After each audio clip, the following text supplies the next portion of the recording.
600 BC. That was the year gold and silver coins were first invented and used for payments by the Lydians, a people inhabiting Western Anatolia on the Aegean Sea in what is today modern Turkey. The Lydians also came up with another amazing invention.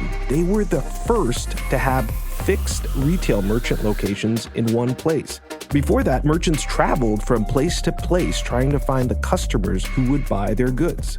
What is surprising is that since those two inventions over 2.5 millennia ago, there's actually been very little change in the basics of business for merchants and the coin makers or banks that facilitate the payments. That is until now. In this edition of FinTech Friday, getting the balance right, the new role of merchants, banks, and technology in the new age of digital commerce.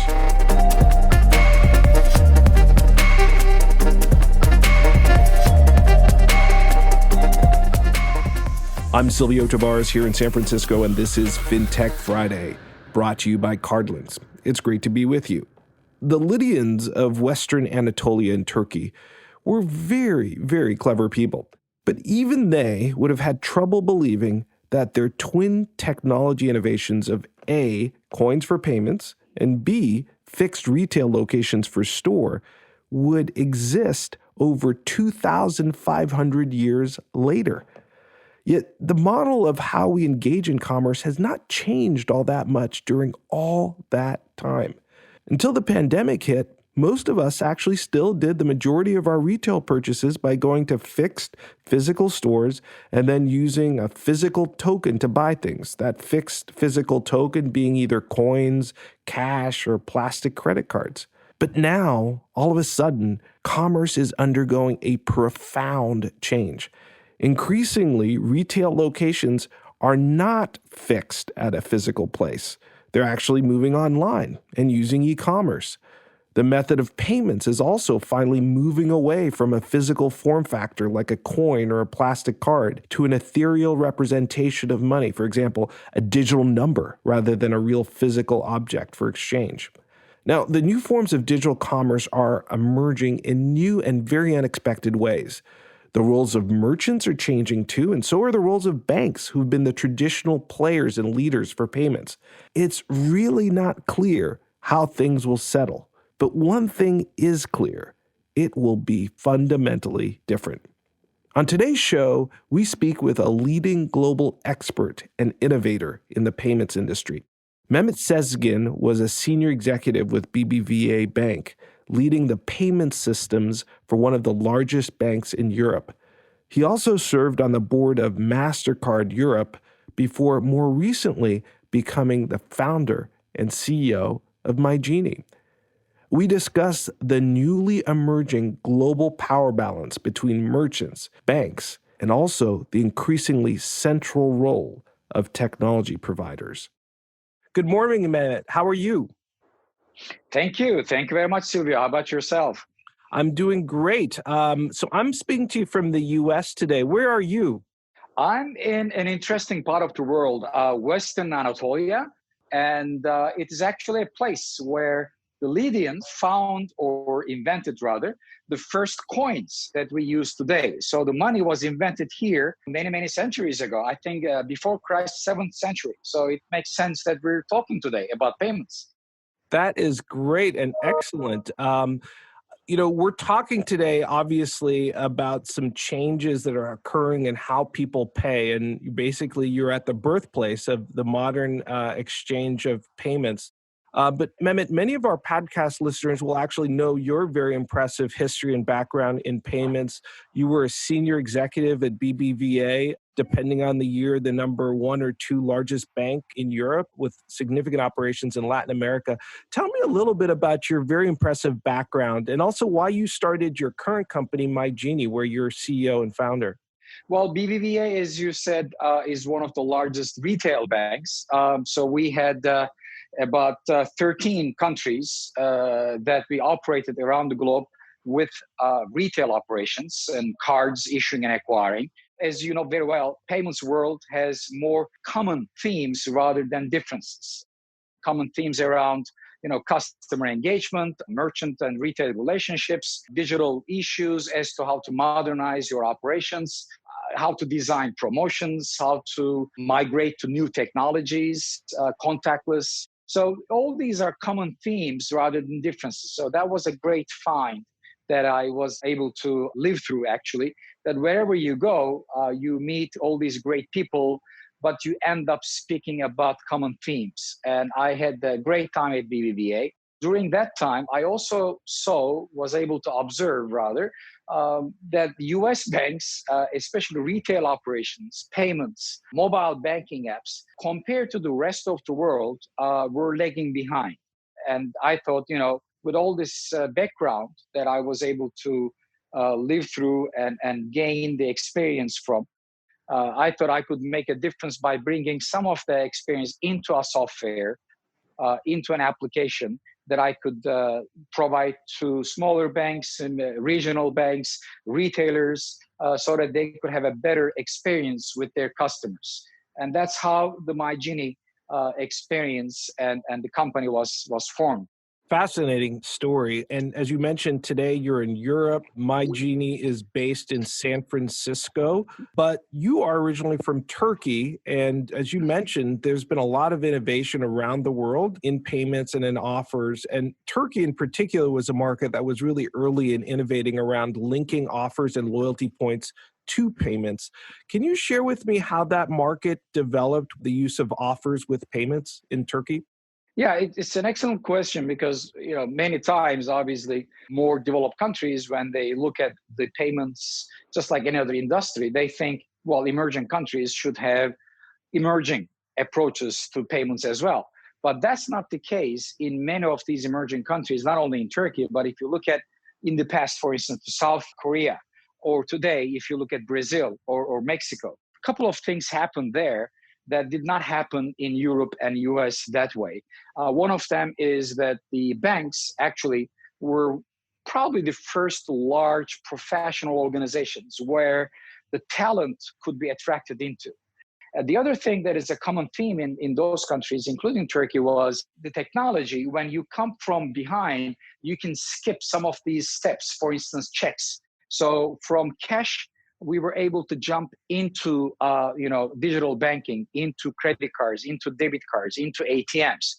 So I think those two things coming together helped us to become more innovative, to try new approaches. And needless to say, most of these banks in those countries are large banks, meaning they're universal banks. They're commercial retail banks that have operations in different segments. So most banks also went into acquiring established relationships with the retailers, with the merchants, developing their own point of sale terminal systems. I think that made a big change. And tell me a little bit more about that, working with the merchants to help them market themselves better using payments as a vehicle, because you very eloquently talked about many developing markets that adopted electronic payments were able to leapfrog and skip over stages. You talked about how that happened in Turkey. So tell me a little bit more about the product that you developed with those merchants to help them use payments as a form of advertising. Yeah, you are the champion of the term card linking. So without knowing it, actually, we use payment transactions to create data so that we can share that, obviously, within the regulations in an aggregate manner, in a unanimous manner. So we try to get these transactions into a data warehouse where we could mine those transactions to create meaningful buckets of information. From very early on. So in 2005, probably, we developed the first merchant database where the merchants in Turkey could develop their own promotions. So we sort of helped them to enhance their operations, marketing side of their operations, by giving them the data that they do not possess. And if they had only private label and co-branded programs, they would only see a vertical cut of that. But we actually open up all our card base where we could provide much richer data. So I think that made a big difference. Fascinating to see that development.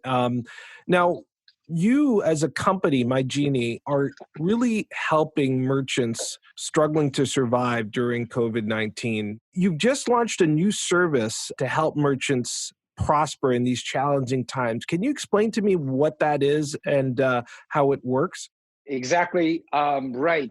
By linking cards, all these promotions are taking place.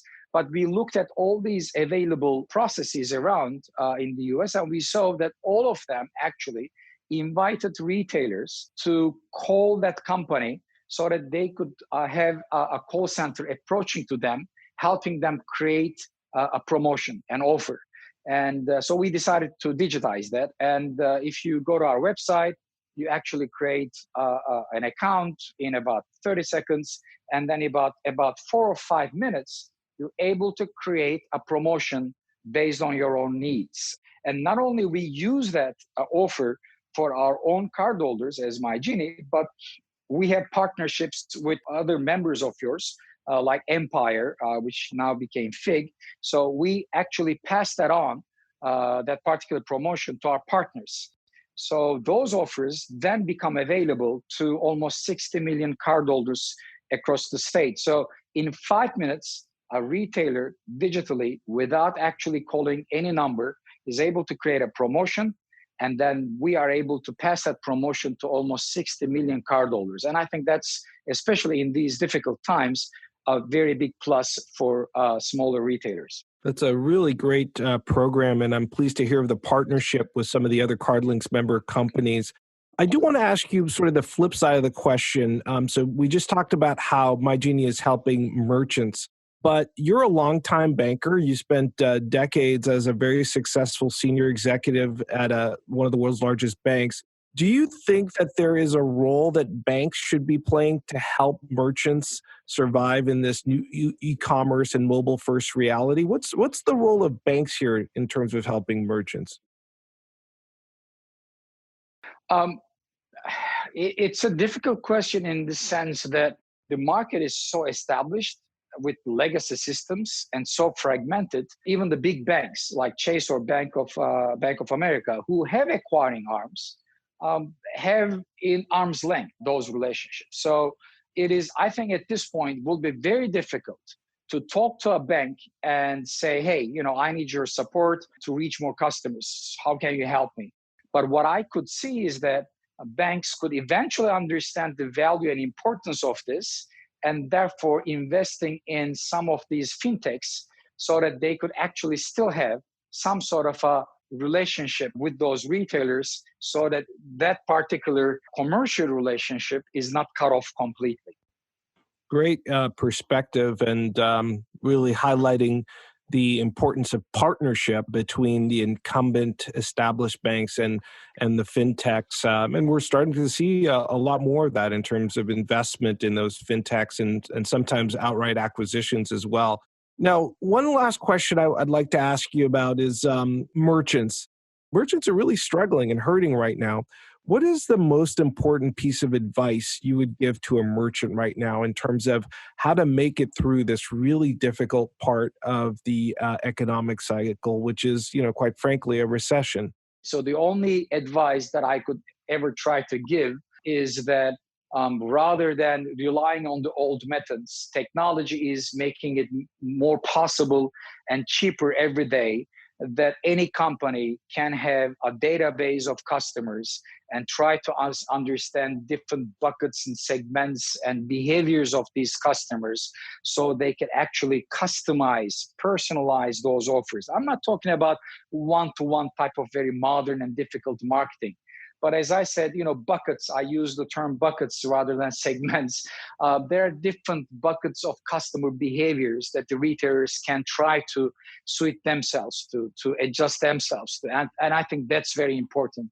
But unfortunately, having a blanket approach, okay, well, here's my store, I only sell this to whoever comes to my store or visits my website, that is not an approach that flies in difficult times like today. So I think that's the advice. Know your customer and adjust yourself to customer needs, and use new technologies which are available to reach out to them. And hopefully MyGenie could be one of those companies that could help those smaller local community retailers. Great. Thank you so much, Mehmet, and really appreciate you sharing your wisdom from many years of experience, both on the banking side, but also on the payments side. Well, I thank you very much for the very good questions. And let's hope that we get rid of this COVID crisis as quickly as it came to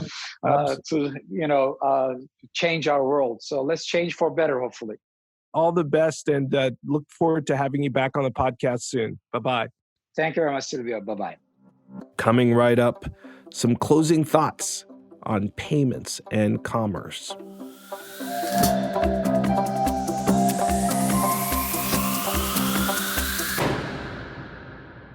There's an old American saying, if it ain't broke, don't fix it. Meaning that if a technology works, there's no need to change it. For most of our lifetimes and our parents' lifetime, and in fact, for most of the recent recorded human history, the technology of bricks and mortar shopping, it's really worked very well. But enter the pandemic, and everything really started to look, well, broken. Fortunately, we have the technology to fix commerce in a post-pandemic world.